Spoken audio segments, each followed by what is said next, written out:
कारगिल विजय दिनाच्या या आजच्या कार्यक्रमाच्या निमित्ताने ज्यांना आम्ही या ठिकाणी बोलावलं प्रमुख वक्ते म्हणून, माझे शेजारी आणि माझे मित्र श्री जयप्रकाश सुरेश चिरे साहेब, माझ्या परिपत्रकाप्रमाणे आपण आजचा हा कार्यक्रम घेतो आहे.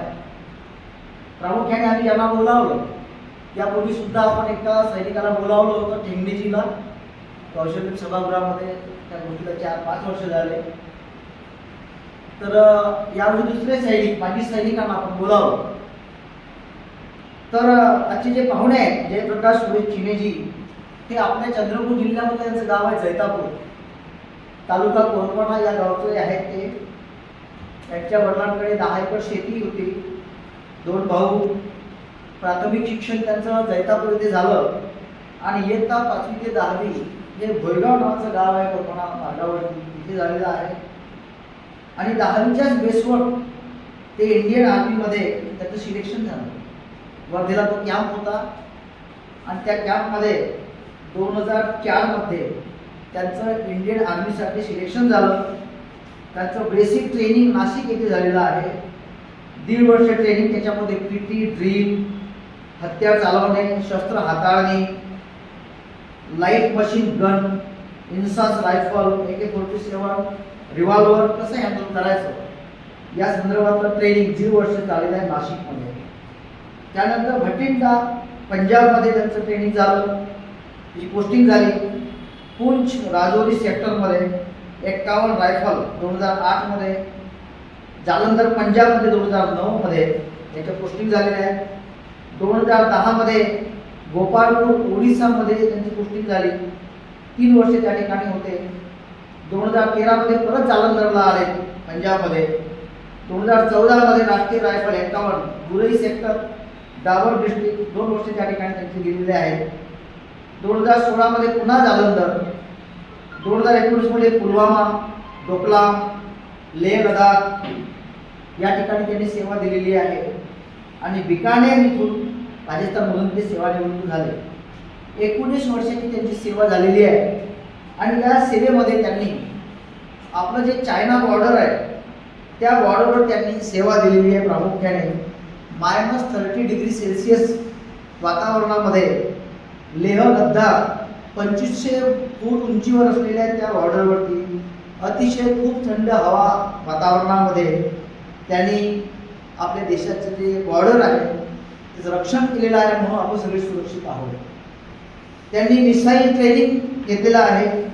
12 करोडचं जे मिसाईल असते ते मिसाईल कसं ऑपरेट करायचं त्यांनी ते ट्रेनिंग घेतलेलं आहे. त्यांनी वेगवेगळ्या अनेक ग्रुपमध्ये काम केलं आहे. त्यांच्या अशा ग्रुप्स असतात आणि त्या ग्रुपमध्ये त्यांनी 50च्या वर आतंकवाद्याला यमाच्या घरी पाठवलेलं आहे. त्यामुळे ते बोलण्यापेक्षा त्यांच्या कृतीवर फार जोर आहे. जे ऑर्डर त्यांना मिळालं आहे ते ऑर्डर ते फॉलो करतात.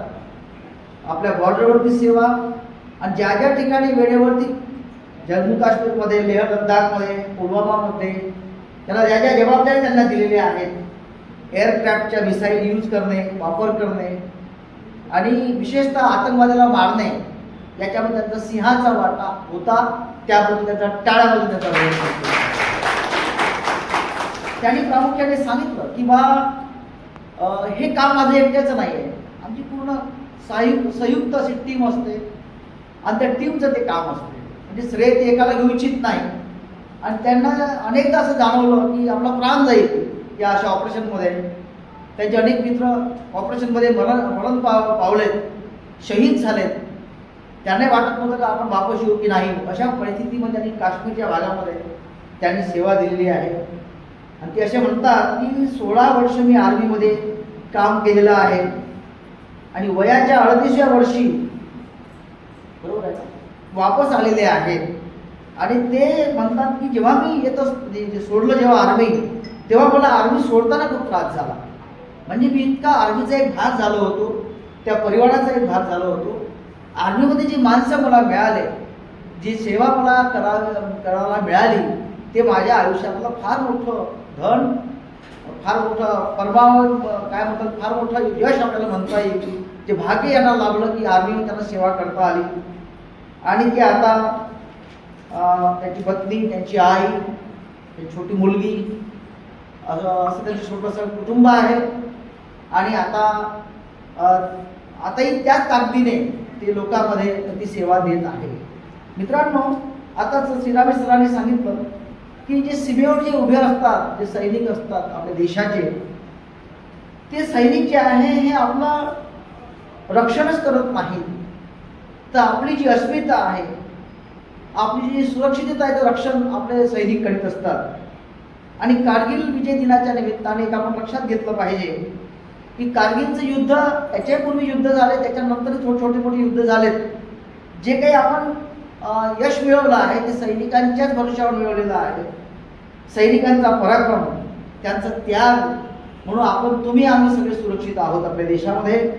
आणि म्हणून सैनिकांचा सन्मान झाला पाहिजे, हा दृष्टिकोन आपल्या शासनाचा, डिपार्टमेंटचा आहे. आणि म्हणून हा विशेष कार्यक्रम डिपार्टमेंटने आपल्याला दिलेला आहे. आता सांगितल्याप्रमाणे 1999 मध्ये पाकिस्तानने जे आक्रमण केलं होतं, त्या पर्वत रांगांवरती घुसखोरी केली आणि आपल्या देशातल्या सैनिकांनी ऑपरेशन विजय हे सक्सेस केलेलं आहे. आणि त्याच्यामध्ये 15,000 ते 18,000 फूट उंच असलेल्या त्या पर्वत रांगांवरती, त्या टेकड्यांवरती जे शत्रू बसलेले होते, ते शत्रूवरती खालून बोफोर्सच्या माध्यमातून आपण हल्ला केलेला आहे आपल्या सैनिकांनी. त्यावेळेस 30,000 सैनिक त्याच्यामध्ये सहभागी झाले होते आणि 527 शहीद झालेले आहेत. 1,363 सैनिक हे जखमी झाले. बोफोर्सचा वापर झालेला आहे आणि विशेषतः इंडियन एअरफोर्सचे विमानं, लढाऊ विमानांचा वापर या ठिकाणी करण्यात आला. -30 डिग्री सेल्सिअस तापमानामध्ये त्या ठिकाणी युद्ध झालेलं आहे. विशेष म्हणजे संकट अशी होती, सातत्याने बर्फ पडत असे, दऱ्या कोसळत असे बर्फाच्या, आणि इतका वेगान हवा यायचा की त्या वाऱ्यांमुळे शरीरातलं जे रक्त ते गोठून जायचं. अशा परिस्थितीमध्ये 3 लेअर क्लॉथिंग वापरून, स्नो बूट्स वापरून, ग्लेसियर गॉगलचा वापर करून, हाय अल्टिट्यूडमध्ये टेंटमध्ये राहून आपल्या सैनिकांनी आपलं यश प्राप्त केलेलं आहे. हे युद्ध 2 महिने 3 आठवडे 2 दिवस चाललं आणि जम्मू काश्मीरच्या जिल्ह्यामध्ये परमवीर चक्र विजेते श्री विक्रम बत्रा यांचा शहीद झाले. त्याचा सन्मान भारत सरकारने केलेला आहे. त्याचबरोबर कॅप्टन मनोज पांडे, रायफलमॅन संजय कुमार यांनी विशेष करून त्या आघाडीचं नेतृत्व केलं होतं. आणि आपल्या डिपार्टमेंटने, आपल्या विभागाने कॅप्टन विक्रम बत्रा यांचं नाव शासकीय औद्योगिक प्रशिक्षण संस्था बोदवड, जिल्हा जळगाव या IIT ला देण्यात आलेलं आहे. टाळ्या वाजवण्यासाठी. अशा पद्धतीनं या कारगिलचं युद्ध हे आपण तर प्रत्यक्ष गेलो नाही, परंतु त्यावेळेस मी स्वतः ड्युटीवर होतो. 1999 मध्ये माझी जॉईनिंगच 93ची आहे. तर सगळ्या रिपोर्टिंग टी व्हीवरती यायची आणि परिस्थिती फार गंभीर होती. देशवासियांसमोर मोठं संकट होतं. तर ते संकट जे आहे परतवून लावण्याचं काम जयकुमारजी, आपले चिनेजी आहे, यांच्यासारख्या धडाडीच्या जिगरबाज सैनिकांनी केलेलं आहे. आणि म्हणून आपल्या देशामध्ये आपण स्वातंत्र्याचा श्वास घेऊ शकतो आणि तुम्ही आम्ही उत्तम जीवन जगू शकतो. उद्देश हाच आहे की आपण आपली कर्तव्य पार व्यवस्थित पाडणे हेच खऱ्या अर्थाने आपल्या पुढे ध्येय असलं पाहिजे. हा आजच्या या कार्यक्रमाचा उद्देश आहे. श्री जयप्रकाशजी चिने या ठिकाणी आले. आमच्या संस्थेचा सन्मान त्यांनी स्वीकारला आणि आमच्या गावात असा सैनिक असतो याचा आम्हाला अभिमान वाटतो. त्यांचं पुन्हा एकदा टाळ्या वाजवून त्यांचं स्वागत करूया. आणि आम्ही जेव्हा जेव्हा त्यांना बोलवू त्यांनी अवश्य यावं अशी त्यांना विनंती करतो.